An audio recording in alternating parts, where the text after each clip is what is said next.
नमस्कार दोस्तों, मैं हूं आपका दोस्त आपका होस्ट आर के और आप देख रहे हैं आर के ट्रेडिंग। दोस्तों, आपके सवाल मेरे जवाब के सेक्शन में आप लोगों का स्वागत है। तारीख है 10 मई 2020। कल 9 मई 2020 को शनिवार को जितने लोगों ने सवाल भेजे थे मेरे इस सेक्शन में, उन सारे सवालों को कलेक्ट कर लिया है मैंने। यानी जिन लोगों ने नियम के अनुरूप, नियम के अनुसार जो जो यहाँ ने नियम मैंने लिखा हुआ है, जो नियम मैंने यहाँ पे लिखे हुए उसके हिसाब से जिन लोगों ने सवाल भेजे उनके सवाल सेलेक्ट हुए। जिन लोगों ने सवाल को नियम के हिसाब से, रूल के हिसाब से नहीं भेजा, उनके सवाल रिजेक्ट हो गए। तो उनके लिए पहले ही मैं माफी मांग लेता हूँ, सॉरी। आपके जितने भी सवाल आए हैं उस पर मेरा जो भी व्यू रहेगा वो मेरा कोई भी पर्सनल बाइंग और सेलिंग की सलाह नहीं होगी। मैं सिर्फ अपना व्यू बताऊंगा आपके उन सवालों पर, आपके उन स्टॉक्स पर, साथ ही बहुत सारी चीज़ों पर। तो जब भी आप ट्रेड लें तो अपने ट्रेडिंग डिसीजन, अपनी भी रिसर्च एनालिसिस जरूर कर लें। इससे आपके ज्ञान में भी काफ़ी ज़्यादा वृद्धि होगी। तो चलिए शुरू करते हैं। और आप लोगों से रिक्वेस्ट है दोस्तों कि आप लोग इतने सवाल भेजते हैं, कम से कम एक इम्पोर्टेंट लाइक और फीडबैक तो दे दिया करिए कमेंट सेक्शन में। नहीं तो फिर क्या प्रॉब्लम होती है कि मैं तो इतना मेहनत करता हूँ आपके लिए और आपके तरफ से अगर मुझे रिवॉर्ड नहीं मिलता है, वो लाइक का बटन, मैं पैसा तो मांग नहीं रहा, मैं सिर्फ लाइक और का बटन और कमेंट सेक्शन में फीडबैक मांग रहा हूँ और तो कुछ मांग नहीं रहा। तो कम से कम वो तो कर ही सकते हैं। वरना हमारी तो भारतीय लोगों की मेंटलिटी यही होती है कि अपना हो जाए काम, अब करो आराम, है ना। तो अपना काम हो जाने से मतलब है, बाकी कुछ भी होता रहे, चलो निकल गए, अपना काम हो गया, बस बात खत्म, है ना। इस तरह की मेंटेलिटी अगर आप रखेंगे, लोग रखते हैं, तो ये अच्छी बात नहीं है। अगर कोई आपके लिए कुछ कर रहा है तो उसका रिवॉर्ड तो उसको मिलना ही चाहिए। तो चलिए शुरुआत करते हैं। उम्मीद करता हूँ आज आप लोग अपना इंपॉर्टेंट फीडबैक और कमेंट सेक्शन जरूर अपना देंगे और लाइक का बटन भी दबाएंगे। बहुत सारे लोग करते हैं और बहुत ज़्यादा लोग नहीं करते हैं। बहुत सारे लोग कमेंट करते हैं लेकिन बहुत ज़्यादा लोग नहीं करते हैं, उनके लिए मैं ये बात बोल रहा हूँ। चलिए देखते हैं आज सबसे पहला सवाल किनका है दोस्तों। सबसे पहला सवाल है सुमित जी का, पुणे से कह रहे हैं कि trading in market on the basis of support and resistance is going very difficult because I observed many times stocks breaking support and resistance then take U-turn. So, so how to trade by using support and resistance, when to take entry, please help me। ये कह रहा है कि support and resistance के base पर trading करना very difficult होता है, क्योंकि उन्होंने कई बार देखा है कि ये एंट्री ले लेते हैं, स्टॉक्स ऊपर भी जाता है, फिर वो नीचे की तरफ यू टर्न मार के चला जाता है। तो कैसे करना चाहिए सपोर्ट और रेजिस्टेंस पर ट्रेड। सर सिर्फ सपोर्ट और रेजिस्टेंस पर अगर आप फोकस करते हैं तो बस मेरी रिक्वेस्ट है आपसे सर कि आप बिल्कुल उसी को फोकस करिए। आप किस तरह से सपोर्ट और रेजिस्टेंस को देख रहे हैं ये मुझे बिल्कुल भी आइडिया नहीं है। आपको मैं सपोर्ट एंड रेजिस्टेंस के लिए मैं अपने चैनल पे कई वीडियो पोस्ट किया हुआ हूँ, आप कृपया उस चीज को देखिए, ठीक है। उस वीडियो को देखिए, हो सकता है आपको कुछ हेल्प हो जाए। मैं सबसे पहले अपने चैनल पे लेकर चलता हूँ और आपको वो वीडियो कुछ दिखाने की कोशिश करूंगा जिसके थ्रू आप सपोर्ट एंड रेजिस्टेंस को समझ सकते हैं। ये है मेरा दोस्तों आर के ट्रेडिंग चैनल। यहाँ प्लेलिस्ट वाले सेक्शन में आप जाएंगे, इसको जब आप क्लिक करेंगे तो यहाँ पे एक इंट्राडे ट्रेडिंग स्ट्रेटेजीज करके एक प्लेलिस्ट बना हुआ है। आपको दिखाता हूँ, ये देखिए ट्रेडिंग स्ट्रेटेजीज है ना, ट्रेडिंग स्ट्रेटेजी। इसके व्यू फुल प्लेलिस्ट पर क्लिक करना है आपको। और यहाँ पे आपको दो तीन चीजें आपको समझना है। सबसे पहले क्या समझना है, पिवोट पॉइंट, ठीक है। आपको पिवोट पॉइंट समझना है एकदम। सपोर्ट रेजिस्टेंस में सबसे पहला पार्ट पिवोट पॉइंट को समझना है। उसके बाद थोड़ा नीचे आप आएंगे तो जैसे ही नीचे आएंगे आपको एक और वीडियो मिलेगा, support resistance and pivot point. तो उस पिवोट पॉइंट वाले को तो देखना ही देखना है, इस वीडियो को भी आपको देखना है ताकि आपका सपोर्ट रेजिस्टेंस के बारे में क्लियरिटी हो जाए थोड़ा बढ़िया। फिर आपको पता चल जाएगा कि कैसे इसमें ट्रेड करना है। और इसके साथ तीसरा और एक देखना है, फिबोनाची का टूल। अगर ये तीन वीडियो आप देख लेते हैं और उसके बाद मुझे अपना कमेंट में बताइएगा कि आपको कुछ फायदा हुआ या नहीं हुआ। आप जरूर ये तीन वीडियो को देखिएगा सुमित साहब, उसके बाद मुझे आप आंसर कीजिएगा। अगला सवाल है नागपुर से प्रशांत साहब, कह रहे हैं कि टेक महिंद्रा को 2 से 3 सप्ताह के लिए बाय कर सकते हैं क्या। सर आप हो सकता है मेरे चैनल पर नए व्यूअर हैं इसलिए आपको पता नहीं। कल ही मैंने टेक महिंद्रा के बारे में एक वीडियो डाला है। सैटरडे को ही, सैटरडे, हाँ शायद सैटरडे को ही मैंने वीडियो डाला है। मैं दिखा देता हूँ, आप उस वीडियो को देखिए सर पूरा, है ना। आप उस वीडियो को पूरा देखिए, आपको क्लियरिटी आएगी। आप देखिए यहाँ आप आएंगे, वीडियोज है ना, आपको इस पर क्लिक करना है और आप यहाँ देखिए पहला ही वीडियो मिलेगा टेक महिंद्रा, है ना, स्टॉक फटाफट टेक महिंद्रा। आप इस वीडियो को देखिए प्रशांत साहब, टेक महिंद्रा में कब एंट्री लेना है, कब एंट्री नहीं लेना है, यहाँ मैंने पूरा बताया हुआ है। तो आप जरूर इस वीडियो को देखिए, आपका टेक महिंद्रा के बारे में सारे क्वेश्चंस के आंसर मिल जाएंगे। चलिए, उम्मीद करता हूँ आप अपना इंपॉर्टेंट फीडबैक जरूर देंगे। अगला सवाल लेता हूँ। अगला सवाल है, राजीव जी दिल्ली से कह रहे हैं कि प्लीज LT यानी कि लार्सन एंड टुब्रो, PEL और टाइटन पे अपना व्यू बताइए 1 साल के लिए। सर PEL और टाइटन मैंने ये दो पे वीडियो बना दिया है सर। PEL और टाइटन पे ये वीडियो मेरे बने हुए हैं, आपने नहीं देखा है तो जरूर देखिए। LT पे मैं वीडियो बना दूंगा ऐसे, लेकिन मैं फिलहाल अभी आपको लेवल बता देता हूँ। देखिए PEL वाला वीडियो कहाँ मिलेगा, आप देखेंगे इसी आरके ट्रेडिंग चैनल पर, तो देखिए PEL का वीडियो मेरा यहाँ पे रखा होगा। PEL यानी पिरामल इंटरप्राइजेस, वो वीडियो मैंने इधर ही रिसेंटली ही पोस्ट किया था, देखिए है ना यहाँ पे, ठीक है, 1 सप्ताह पहले, पिरामल इंटरप्राइजेस। तो आप इस वीडियो को देखिए, कब एंट्री लेना है आपको पता चल जाएगा। रही बात टाइटन का, तो टाइटन का भी वीडियो मैंने पोस्ट किया हुआ है, आपको मैं दिखा देता हूँ वो टाइटन वाला वीडियो। देखिए टाइटन वाला वीडियो 6 दिन पहले मैंने पोस्ट किया, 6 डेज एगो, है ना। Titan magic of technical analysis, Titan chart analysis. तो टाइटन और PL दोनों देखिए ऊपर नीचे है, ये वीडियो आप देखिए, आपको टाइटन और PL की पूरी जानकारी यहाँ मिल जाएगी, कहाँ कब एंट्री लेना है, क्या टारगेट होगा, क्या स्टॉप लॉस होगा। रही बात आपका वो LT के बारे में, तो लार्सन एंड टुब्रो पे मैं आज ही वीडियो बना देता हूँ राजीव साहब, ताकि LT का पूरा क्लियरिटी आ जाए कि आपको कब इसमें एंट्री लेना चाहिए और कब एंट्री नहीं लेना चाहिए। तो ये 2 वीडियो आप देखेंगे, PL टाइटन का मिल जाएगा। तीसरा वीडियो मैं आज पोस्ट कर दूंगा। देखिए बहुत सारे काम होते हैं मुझे भी, है ना, और मैं फैमिली मैन भी हूँ, मतलब पहले मैं परिवार को देता हूँ जगह, उसके बाद दूसरे काम, तो खैर उससे समय निकाल के फिर ये काम करना पड़ता है। इसमें मुझे 8-10 वीडियो बनाने पड़ते हैं, 2 चैनल चलते हैं मेरे, बाजार हाट और आरके ट्रेडिंग। लगभग 8 से 9 वीडियो डेली पोस्ट होते हैं, तो उसमें टाइम भी लगता है, रिकॉर्डिंग, एडिटिंग, अपलोडिंग, है ना, प्लस सर्चिंग, स्टॉक ढूंढना, तो बहुत टाइम मिलता है, जिसमें बहुत सारे स्टॉक छूट भी जाते हैं। लेकिन मैं LT पे आज कोशिश करूंगा वीडियो बना देने का।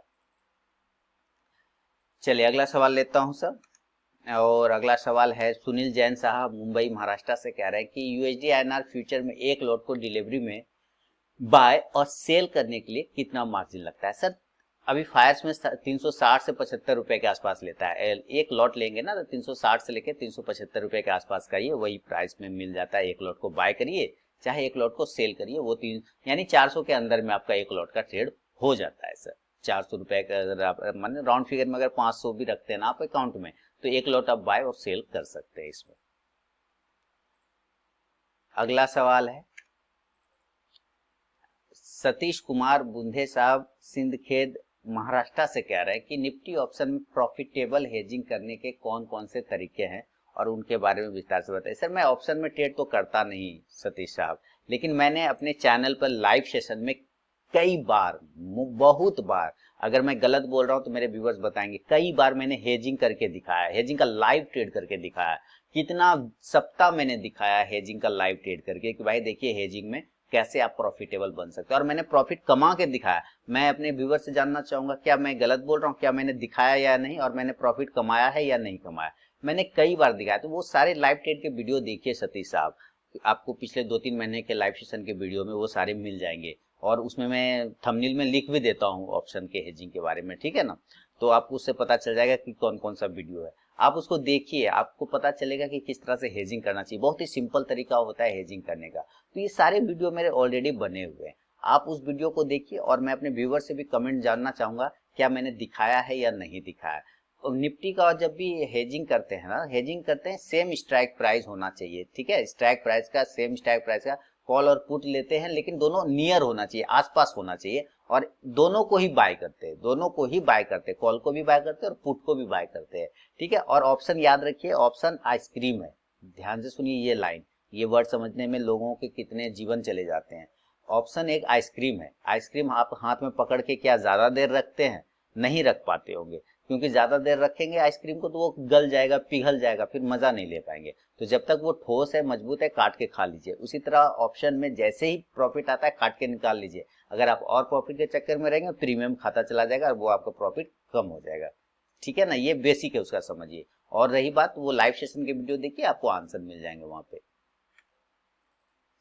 अमित कुमार साहब है, अनिल कुमार जी हैदराबाद से कह रहे हैं अगला सवाल कि कैन आई बाय मारुति 4700, 4700 के ऊपर एकदम मारुति को खरीदना चाह रहे हैं अनिल कुमार साहब, और कह रहे हैं क्या ये सही जगह है मारुति को खरीदने के लिए। तो सर नेक्स्ट वीक रिजल्ट भी आ रहा है, प्लांट भी स्टार्ट हो रहा है, प्रोडक्शन स्टार्ट हो रहा है वगैरह वगैरह, ये कह रहे हैं कि स्टार्टिंग ओपनिंग फ्यू डीलर्स। तो अनिल साहब का क्या सर, मैं आपको बता दूं कि इसका 4570, आप राउंड नंबर नोट करिए। फोर अभी जो क्लोजिंग चल रही है इसकी, वो क्लोजिंग है 4654, ठीक है।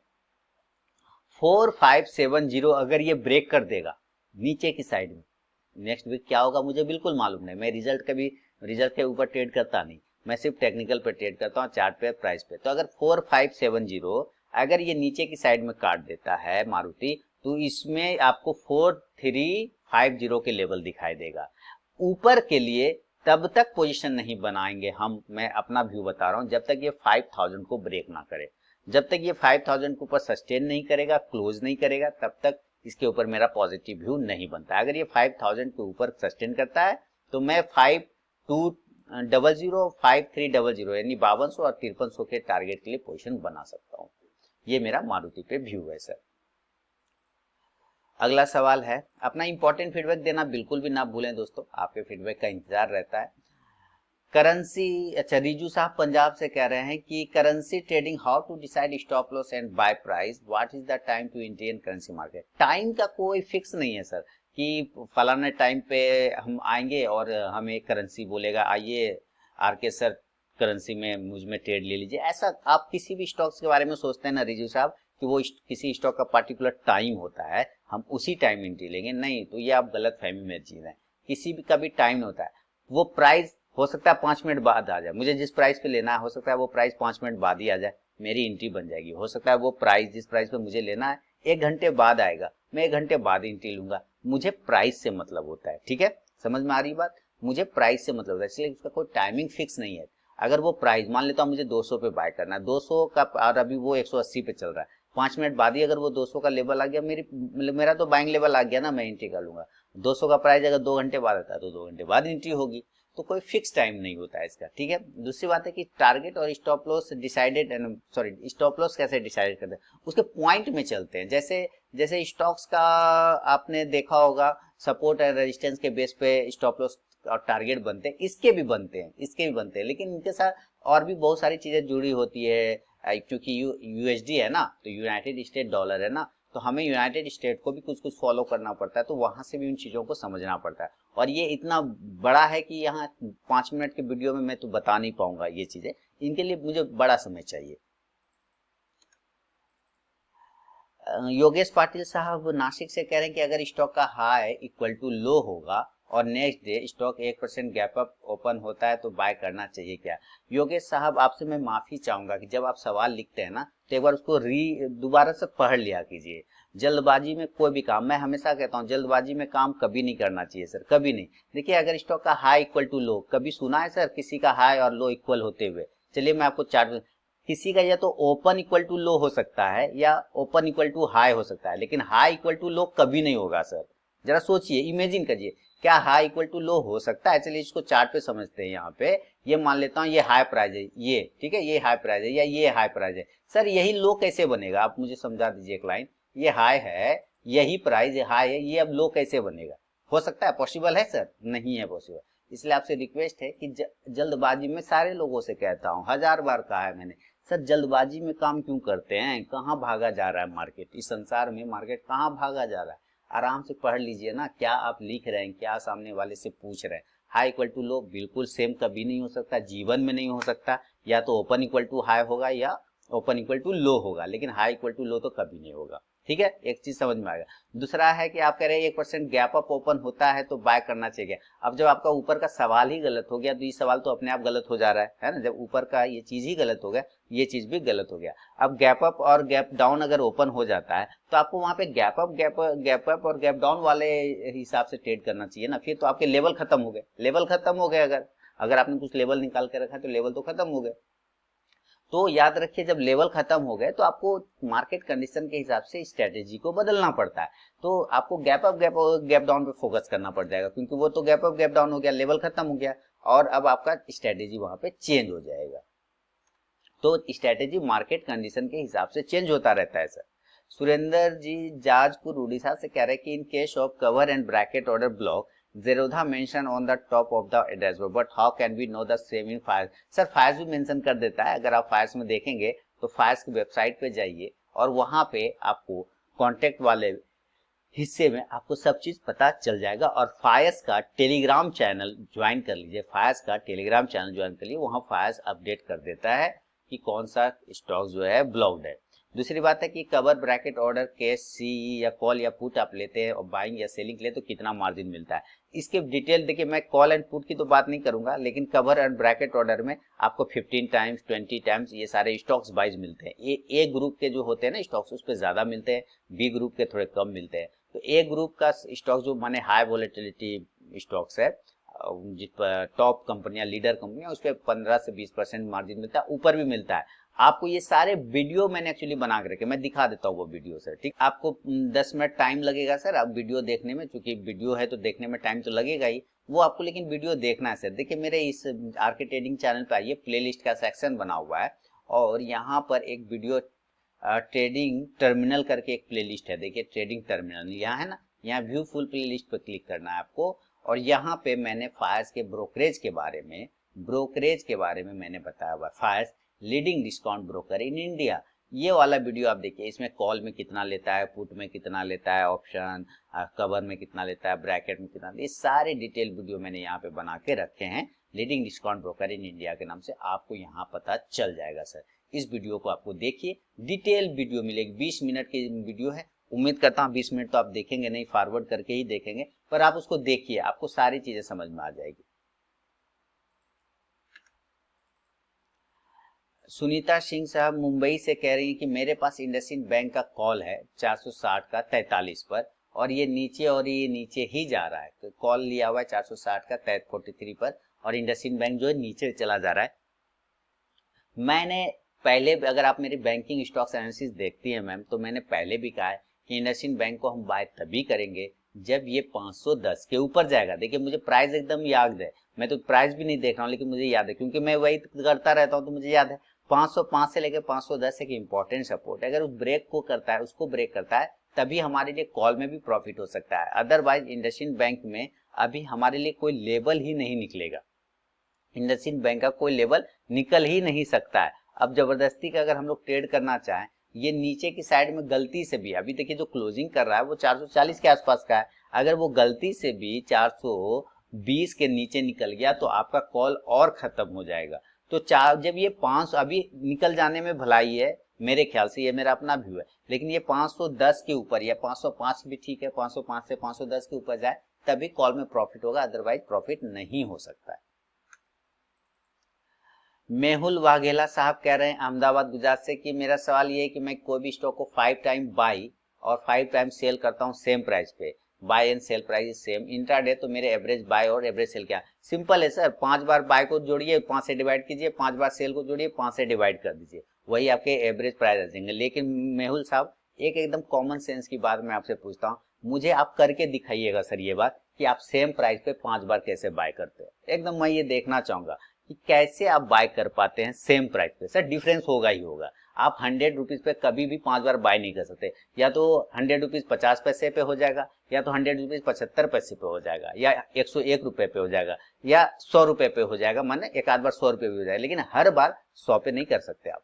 अगर ऐसा होता है तो सिंपल बात है, एवरेज का फॉर्मूला वही होता है कि 5 बार बाय को अगर किया तो उसको जोड़िए, 5 से डिवाइड करिए, 5 बार सेल वाला प्राइस को जोड़िए, उसको डिवाइड करिए, आपका बाय का एवरेज और सेल प्राइस ऑटोमेटिक आ जाएगा, इसमें कहीं कोई दिक्कत नहीं है। और दूसरी बात, अगर आप ऐसा करते हैं तो जब कॉन्टेक्ट नोट आता है ना आपके ब्रोकर की तरफ से, आप देखेंगे कॉन्टेक्ट नोट आएगा आपको रात में 11-12 बजे आ जाता है, उसमें एवरेज सेलिंग और एवरेज बाइंग प्राइस ऑटोमेटिक उसमें रहती है लिखी हुई, आप उसको देखिए। और दूसरी बात, आपका जो पोजीशन वाला टैब है ना, जो ब्रोकर है आपका, उसके पोजीशन वाले टैब में आप जाएंगे, पोजीशन वाले टैब में बहुत ही सिंपल चीज है, पोजीशन वाले टैब में जाएंगे जहां पे आपने ऑर्डर लिया, उसी में बाय एवरेज प्राइस और buy sell price automatic calculate होके आ जाता है सर, ऑटोमेटिक, आपको उसमें कुछ करना ही नहीं है, ऑटोमेटिक एवरेज कैलकुलेट होकर आ जाता है। मैं अपने व्यूअर से जानना चाहूंगा, क्या वो आता है ऑटोमेटिक कैलकुलेट होके, एवरेज प्राइस बाय एवरेज लिखा रहता है और बाय सेल प्राइस लिखा रहता है ना, तो वो ऑटोमेटिक कैलकुलेट हो जाता है, इसमें आपको कुछ भी एक्स्ट्रा ऑर्डिनरी नहीं करना है। लेकिन अगर फिर भी करना चाहते तो वो फॉर्मूला आप लगाइए। तीसरा, कॉन्टेक्ट नोट को देखिए। चौथा, जिस समय ट्रेड लेते हैं उसी वक्त पोजीशन टैब में लाइव मार्केट में वो अपडेट हो जाता है, आप उसको भी चेक कर सकते हैं। शुभादीप चक्रवर्ती साहब वेस्ट बंगाल से कह रहे हैं कि करेंसी ट्रेडिंग जो आप अभी कर रहे हो उसका एक स्ट्रेटेजी लाइए। सर अरे उसका स्ट्रेटेजी लाऊं, अभी मैं करेंसी ट्रेड कर ही रहा हूँ 1 मंथ, तो मुझे करने तो दीजिए सर। उसमें जब वो सक्सेस हो जाएगा है ना, अभी सक्सेस होगा कि नहीं होगा मुझे बिल्कुल भी पता नहीं, क्योंकि मैं तो जानता हूँ, अब आप लोगों के लिए सक्सेस है कि नहीं है मुझे बिल्कुल भी पता नहीं, क्योंकि मैं बहुत ही सिंपल व्यक्ति हूँ सर, मुझे कभी रॉकेट साइंस आता ही नहीं, मैं कभी रॉकेट लगाता ही नहीं, मैं छोटी छोटी चीज को करता हूँ उससे बड़े काम करके निकल जाता हूँ। तो मैं हमेशा जो है ना बूंद बूंद से घड़ा भरने की कोशिश करता हूँ, और भर भी जाता है मेरा, क्योंकि मेरा उस तरह का पेट है, छोटा पेट है। लेकिन यहाँ छोटा पेट किसी को समझ में आता नहीं है। लेकिन अगर ये चीजें 1 मंथ बाद, अगर मैं भी 5,000 से स्टार्ट किया ना, मैंने 5,000 से देखिए 8,000 समथिंग का प्रॉफिट में हूँ फिलहाल। अब वो देखता हूँ कि 5,000 से लेके कहाँ तक जा पाता है। उसके बाद मैंने सोचा है कि मैं करेंसी के क्वांटिटी को इंक्रीज कर दूंगा, करेंसी के क्वांटिटीज को इंक्रीज कर दूंगा, और उसके बाद फिर उसको मैं 1 मंथ आगे लेके जाऊंगा कि उसमें फिर मुझे क्या रिजल्ट आता है। तो बने रहिए चैनल सर, देखते रहिए, सीखते रहिए सर, उम्मीद करता हूँ आप सीख जाएंगे यहाँ पे बहुत बेहतर। और स्ट्रेटेजी उसकी मैं एनालिसिस कर दिया करूंगा, उम्मीद करता हूँ आगे आने वाले समय में। होल्डिंग बीईएल को किया, अच्छा बीएल को होल्ड किया हुआ है 74 रुपए के भाव पे 4,000 शेयर है, एसएल 40 का रखा है, और राइट तो 40 सेल और एग्जिट। अच्छा विश्वजीत पाल साहब कह रहे हैं कोलकाता से कि चाहे होल्डिंग किया हुआ है बीएल को, खरीदा हुआ है 74 के भाव पे 400 शेयर, और स्टॉप लॉस 40 रखा है। क्या ये सही है 40 का स्टॉप लॉस, या सही नहीं है ये 40 का स्टॉप लॉस? और ये क्या व्यू मैं अपना रखता हूँ बीईएल पर। बीएल पे मैंने पिछले सप्ताह भी बीएल का ही एक आया हुआ था, बहुत सारे क्वेश्चन आते हैं बीएल के बारे में। एक्चुअली बीएल का ना अगर चार्ट देखें तो बीएल 56 के आसपास एक स्टॉप लॉस बनेगा, अगर वो 56 निकल जाएगा तो फिर आपको 40 तक के रेंज जा सकता है। लेकिन सबसे पहले 56 का लगाइए, अभी तो वो 60 के आसपास ट्रेड कर रहा है, तो 56 का एक इंपॉर्टेंट सपोर्ट है, अगर वो कट जाता है तो फिर वो 40 तक जा सकता है। तो मेरे ख्याल से आप 56 के आसपास का स्टॉप लॉस लगाइए, उतना बड़ा अगर आप रिस्क लेना चाह रहे हैं, 74 पे आपने लिया भी हुआ है तो बहुत बड़ा आप रिस्क लेके बैठे हैं सर, आप बहुत बड़ा रिस्क लेके बैठे हैं। तो एक बार आप 56 नहीं तो कम से कम 50 तक का स्टॉप लॉस लगाइए, 40 को अभी थोड़ा सा इग्नोर करिए, जब वो 50 कट जाए तब 40 का देखेंगे, अभी तो फिलहाल 50 तक ही काम चल सकता है। राम प्रकाश मिश्रा साहब कानपुर उत्तर प्रदेश से कह रहे हैं कि इंडिया होटल को बाय किया 80 रुपया 55 पैसे पर, 540 शेयर है India hotel. India hotel sir अभी होटल लेने में सर फायदा नहीं है, लोग घूमने कहाँ जा रहे हैं सर, लोग घूम ही नहीं रहे, लोग घूमेंगे तभी तो होटल में जाके ठहरेंगे, लेकिन घूमना जरूरी है ना।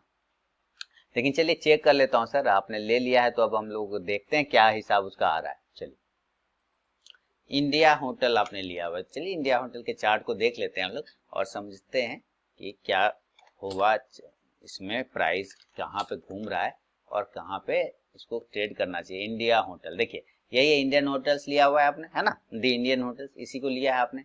तो आपने इसको लिया है अभी जो प्राइस चल रहा है, और आपने लिया हुआ है 80 रुपया 55 पैसे के भाव पे, और अभी वो 70 के 67 के आसपास में चल रहा है इंडिया होटल। सर ये बहुत ही डेंजर सिचुएशन में है, इंडिया होटल बहुत ही डेंजर सिचुएशन में फंसा हुआ है जहां तक मुझे दिख रहा है। क्यों दिख रहा है ऐसा? इंडिया होटल जब तक सर ऊपर की साइड में 72 के ऊपर नहीं निकले या 71, तब तक इंडिया होटल में कोई भी पॉजिटिव मूवमेंट नहीं हो सकता है।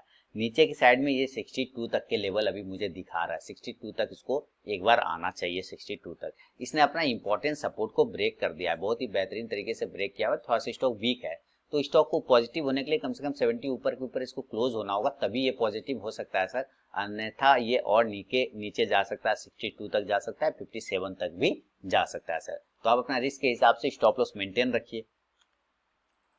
विनय भंडारी साहब मुंबई से कह रहे हैं कि मेरा सवाल नहीं है, पर आपसे एक हम्बल रिक्वेस्ट करना चाहता हूं कि जैसे आप सभी स्टॉक्स के ऊपर एनालिसिस वीडियो देते हैं जिससे हमारा नॉलेज गेन होता है, उसी तरह आप करेंसी के ऊपर एक एनालिसिस वीडियो बना दो। बिल्कुल सर, जरूर कोशिश करूंगा, आई विल ट्राई, मैं बिल्कुल कोशिश करूंगा कि ये काम मैं शुरू कर सकूं जल्द से जल्द।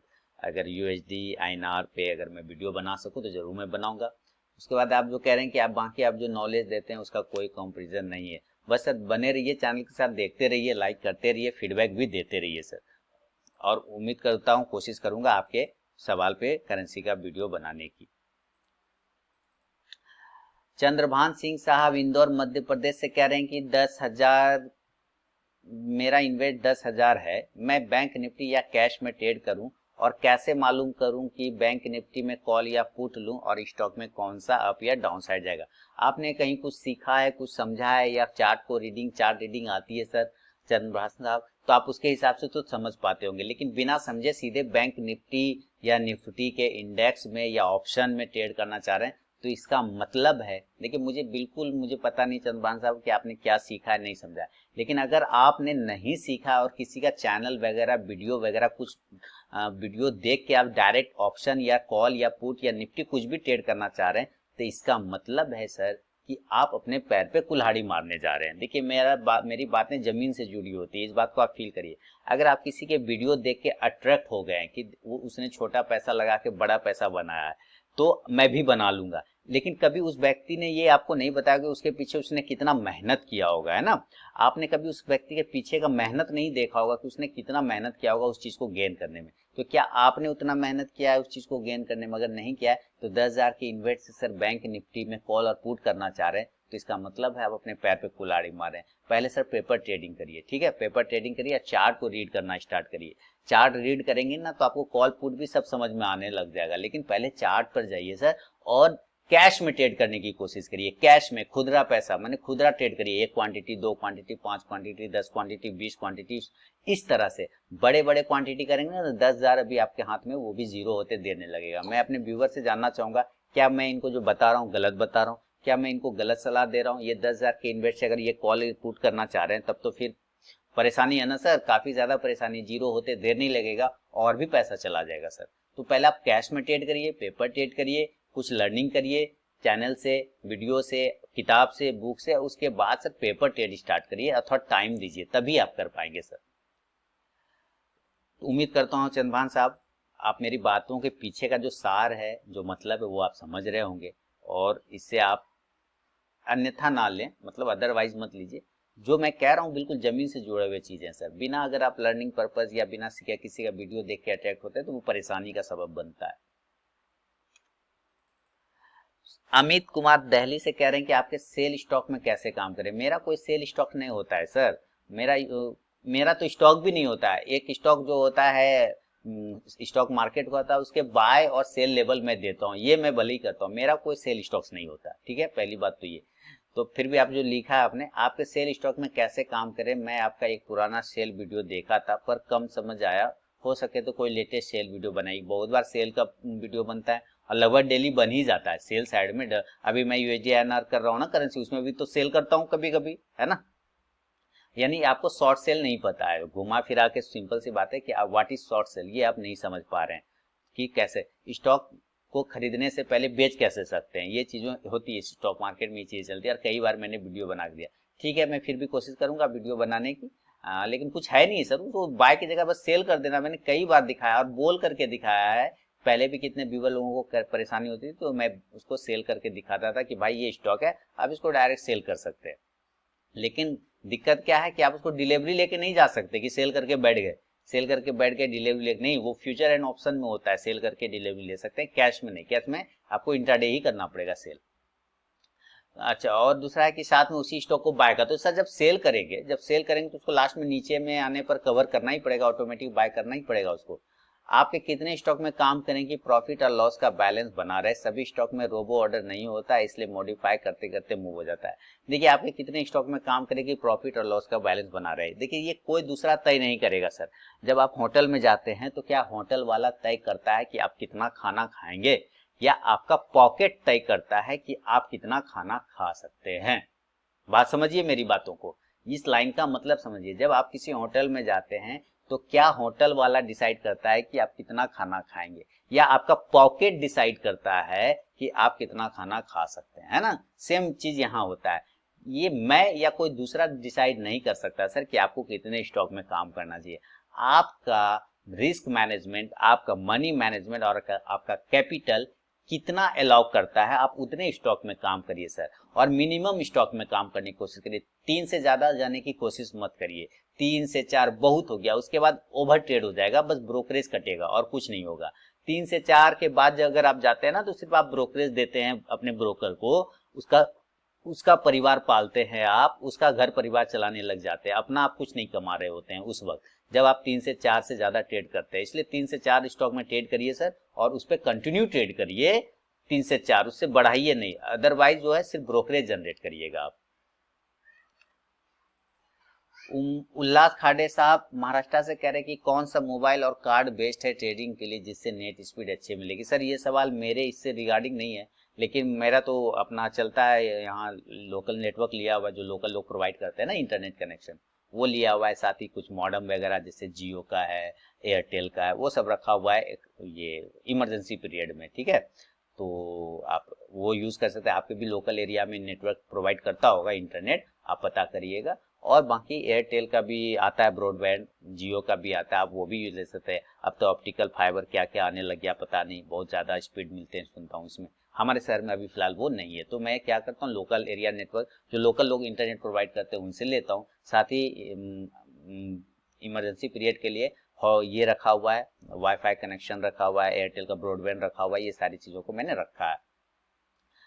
और क्या करें सर, इंट्राडे के रूल्स बताइए कि कितनी क्वांटिटी लेना चाहिए। हर एक स्टॉक में 200-300 प्रॉफिट दिखता है और तुरंत बड़े लॉस का सामना करना पड़ता है। तो सर आप अपना मनी मैनेजमेंट फॉलो नहीं करते। आप एक बात बताइए कि आपके पास जो भी बैंक बैलेंस है, क्या सारा पैसा लेके बैठ जाते हैं आज ट्रेड करने के लिए? नहीं। मैंने एक युधिष्ठिर वाला वीडियो बनाया था, युधिष्ठिर वाला है ना, युधिष्ठिर वाला वीडियो बनाया था कि ट्रेड जो है रूल से करो, है ना, नहीं तो क्या है व्यापार करो, नहीं तो फिर क्या है कि वो आपको खत्म कर देगा। तो युधिष्ठिर का एग्जाम्पल देके मैंने समझाने की कोशिश किया था, तो आप उस वीडियो को देखिए, है ना। वो मैंने शायद बाजार हाट पे डाला था या किसी अदर पे, आरके ट्रेडिंग या बाजार हाट किसी इसी में मिल जाएगा, ट्रेडिंग साइकोलॉजी वाले में।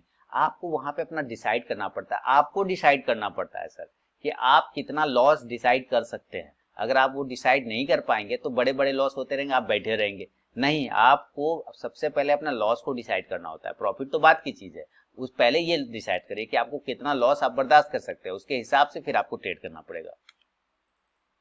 घनप्रीत सिंह साहब चंडीगढ़ से कह रहे हैं कि how we can find support and resistance at a particular stock for trading in intraday. Sir आप पिवोट पॉइंट यूज कर सकते हैं, सिंपल है। अगर आप पिवोट पॉइंट यूज कर लें तो आपको वहां आपको इंट्राडे में ही सपोर्ट एंड रेजिस्टेंस पता चल जाएगा। पिवोट पॉइंट यूज करिए ना, बहुत फेमस है पिवोट पॉइंट, सारे लोग जानते हैं। दूसरा है I am holding bank Nifty 19,000 का पुट 190 पे 50 लॉट को बाय किया, यानी 1000 क्वांटिटी।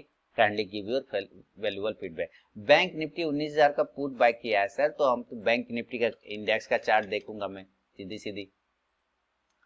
बैंक निफ्टी का ठीक है, तो अभी तो आप सर प्रॉफिट में ही है। बैंक निफ्टी का आपने 19,000 का 190 पे लिया ना, मैं तो समझता हूँ कि आप प्रॉफिट में जी रहे हैं अभी तक आप, है ना। चलिए 19,000 का पुट देखते हैं, ये आपने पुट लिया होगा तो 360 हो गया। 360 अब क्या चाहिए सर, आपने 190 पे लिया है, 360 चल रहा है, माइंड ब्लोइंग प्रॉफिट में लगभग डबल होने के कगार पर आप है। बहुत अच्छा, मुबारक हो आपको।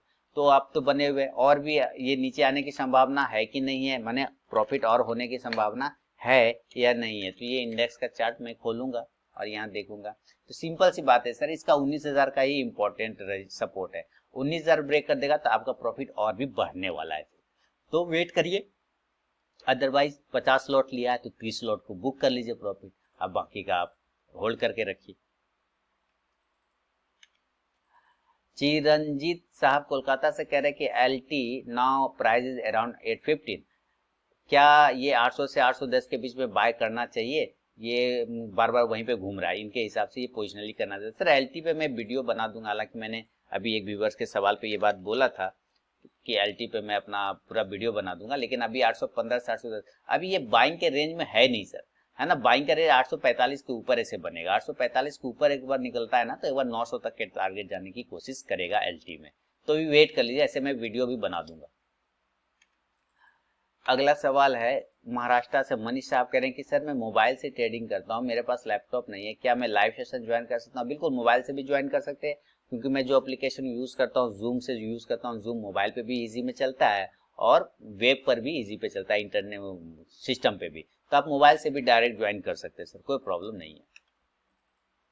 सुनील शर्मा साहब बलिया से कह रहे हैं, बलिया यानी यूपी उत्तर प्रदेश की चोला फाइनेंस को 143.65 पे लिया है शॉर्ट टर्म के लिए। चोला फाइनेंस को इन्होंने खरीदा है 143.65 पे, तो इनको अब क्या करना चाहिए चोला फाइनेंस में? सर चोला फाइनेंस में आपने 143 रुपया पे लिया है, तो अभी तो आप प्रॉफिट में है ना,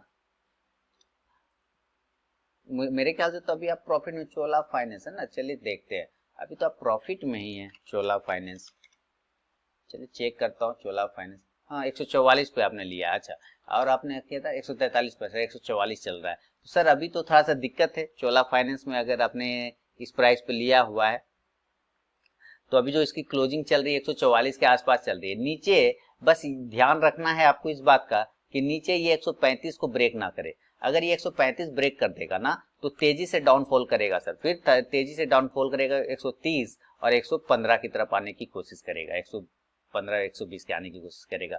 ऊपर जाने के लिए ना, ऊपर जाने के लिए कम से कम इसको क्लोजिंग चाहिए सर 150 रुपए की। 150 की जब तक ये क्लोज नहीं करेगा तब तक ये थोड़ा पॉजिटिव नहीं हो सकता, तो इसका नजर रखिए सर इस पर।